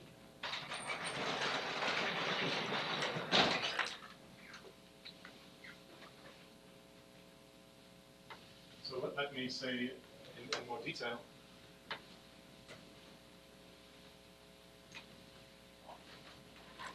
What's going on here? So a homotopy is by definition such a thing. This is what a homotopy is. Now I need to describe what it means for two operators to be homotopic. Yeah. And so let me just spell that out. So suppose I have something like this.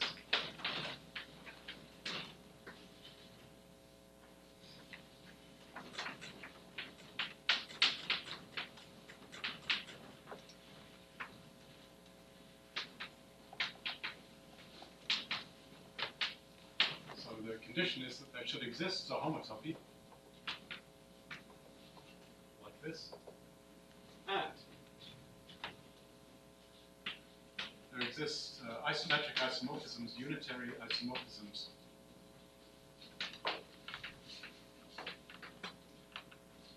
Let's call them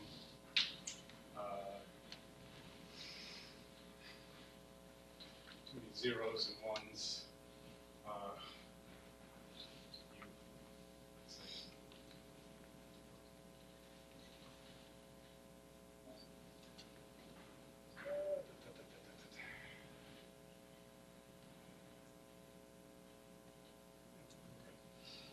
too many.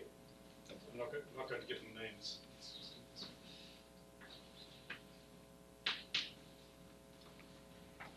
So here we'll tensor its evaluation. 0. with A.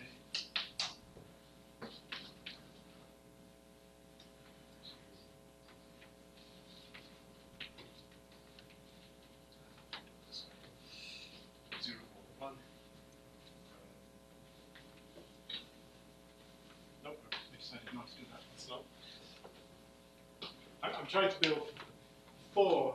I want to assume the existence of 4 unitary isomorphisms. And I'm So going to write them down. on the board, on the right hand side, probably evaluation at 0 Yeah. left and then A instead of C of 0 and A or something like that. Yeah. Let me write this down properly here. So we should also like to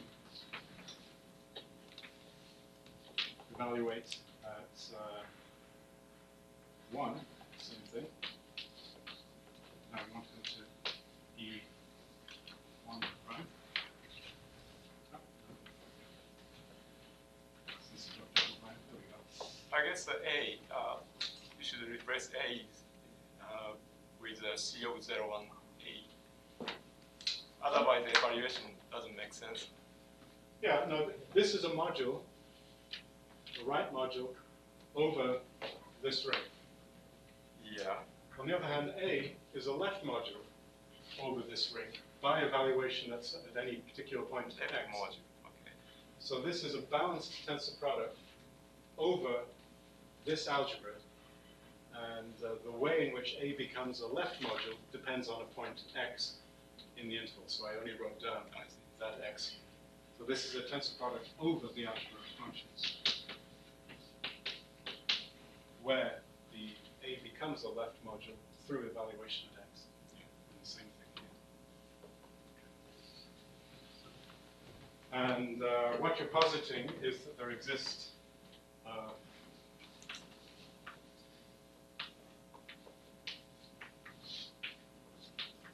four such fellows.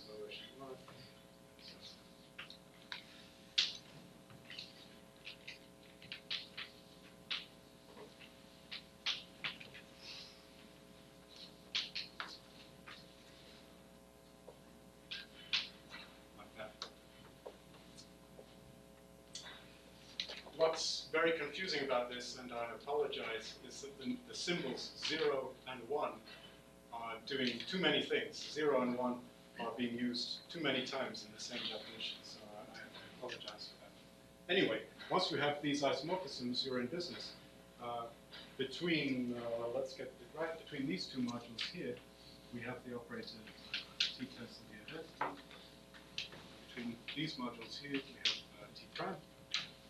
And between these two modules, we have T tensor the identity. Here we have T. So there should exist such four isomorphisms so that these diagrams commute. Oof. Great. So that the family of it homomorphic depends on X. So that Yeah. The reason I put in an X here is I wanted to give you the impression that there is some sort of continuous family of Fredholm operators over A. And in this continuous family, when you set the parameter X equal to 1, you should get the T double prime, and when you set it equal to 0, you should get T prime. And the only question is, what does it mean to get such an operator? It means there should be commutative diagrams like this. So, finally, it's done. I think it's now a complete definition. And it would have been much clearer had I chosen better notation.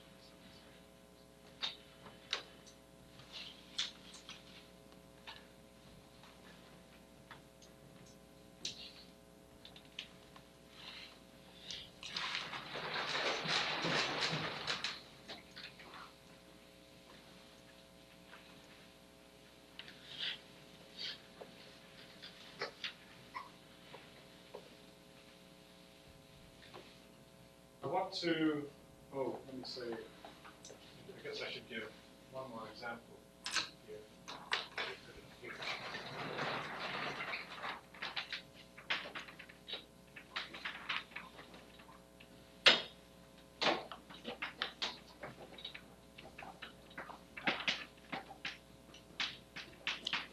I forgot to mention this, but if you come from algebra, then you may be accustomed to thinking that all rings should have a multiplicative identity.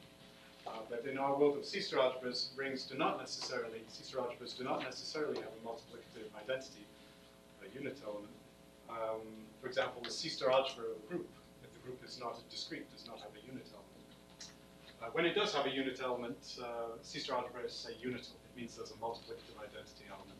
Anyway, if you have such a thing,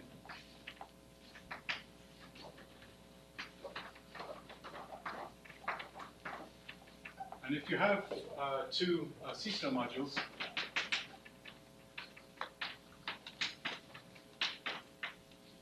suppose that they're finitely generated and projected just as modules. I mean, just in pure algebraic sense. So they're direct sum ends of finite numbers of copies of A plus A plus A plus A plus A, each of them. Now, there's always one canonical operator from E0 to E1, namely the 0 operator. And this fellow here is present.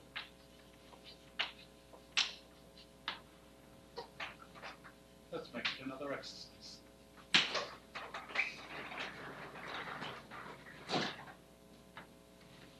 So if I have a pair of projective modules, or just one projective module and the other one is 0, whatever you like, then it becomes a Fredholm operator, and so it determines a K-theory class. So each projective module, indeed each formal difference of projective modules, gives rise to a K-theory class. And indeed, it is the case, just a little remark.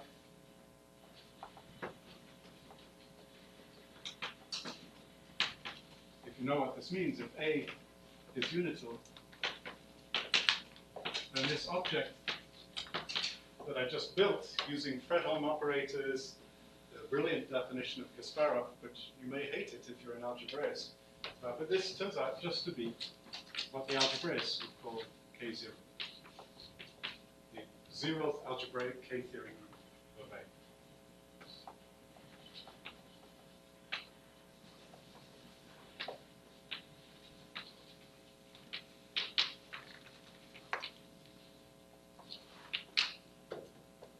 So it's something which is at the same time very algebraic and it's a very index theoretic.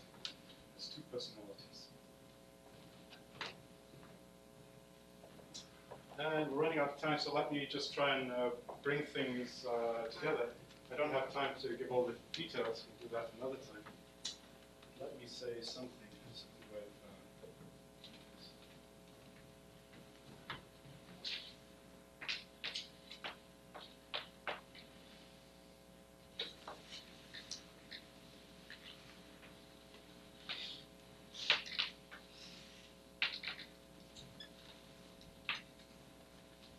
So this is, if you like, just a short introduction to try and bring everything together.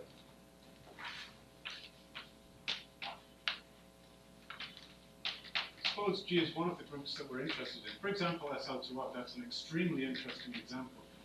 An extremely interesting example for this problem. Suppose G is a real reductive group. For simplicity, I want to assume that G is connected.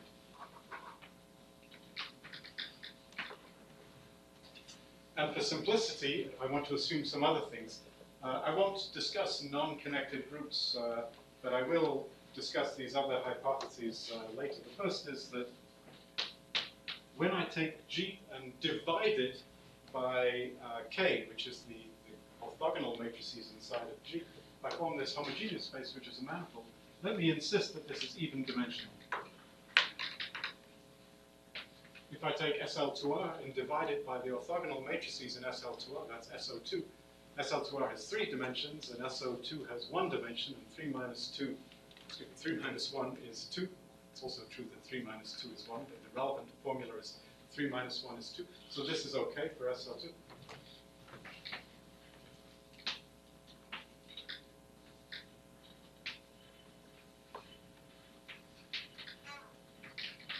And there's an additional condition, which is related to the double cover of the orthogonal group. I'll just say the spin condition is satisfied.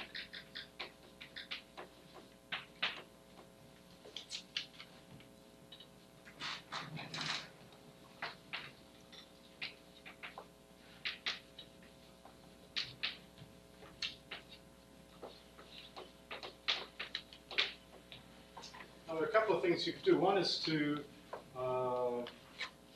there are 2 groups on the board. There's G and there's K, and we could study the K theory of G. Excuse me, we could study the K theory of the C-star algebra of G, or we could study the K theory of the C-star algebra of K. It happens to be the case that the K theory of the C-star algebra of K is easy to calculate. And it's equal to what the representation theorists call the representation ring of K.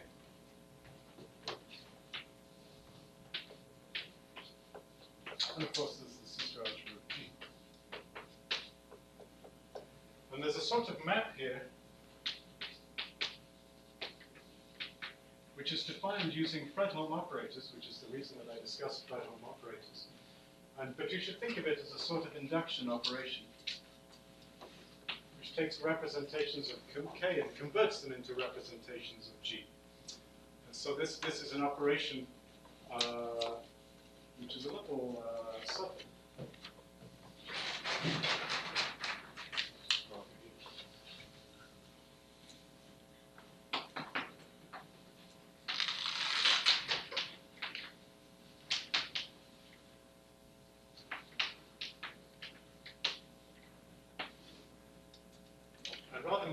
obviously this map turns out to be an isomorphism. I showed you what the C-star algebra of SL2R looks like. I showed you what it looked like last time, and we had more discussion of it again today. There's a continuous part and a discrete part, and it turns out that both of them contribute to K-theory over here.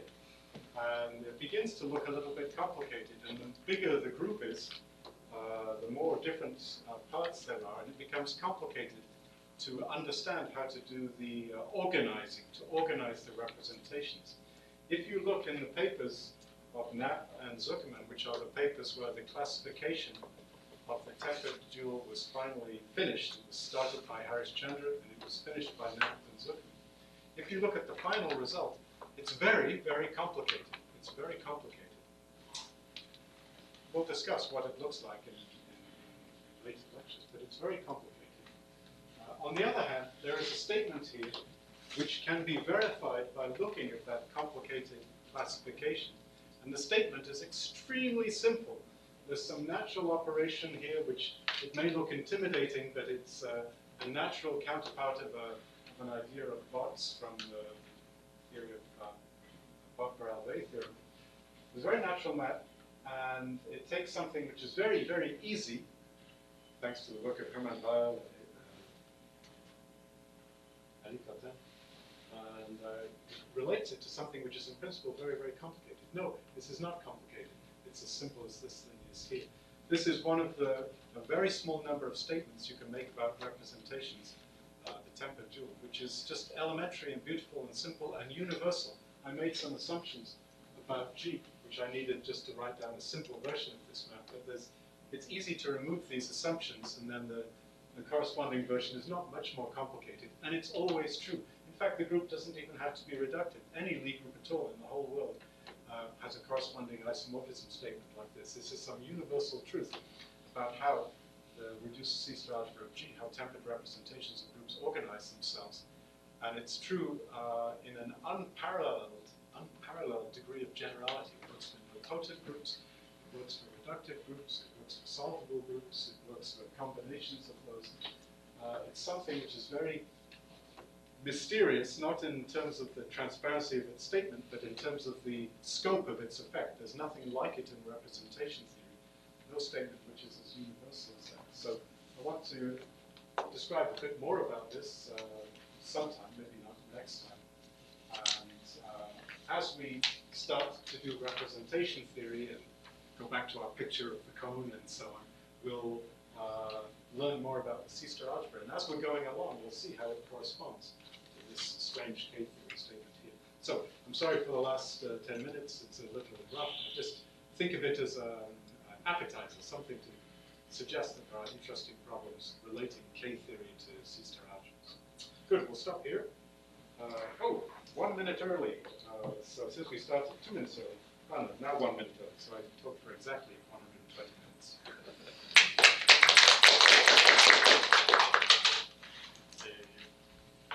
Any question, comment? You have a condition for the K? Like the couple K? No, Exist such K or not? it's a fact that every Lie group, whether or not it's reductive, whether or not it's connected, as long as it has only finitely many components. Any Lie group, subject only having a finite number of components, always has a maximal compact subgroup which is unique up to conjugacy. There's always a K unique up to conjugacy, and that's the K which appears here. There are, of course, now 2 Ks on the board. There's nothing to be done about this.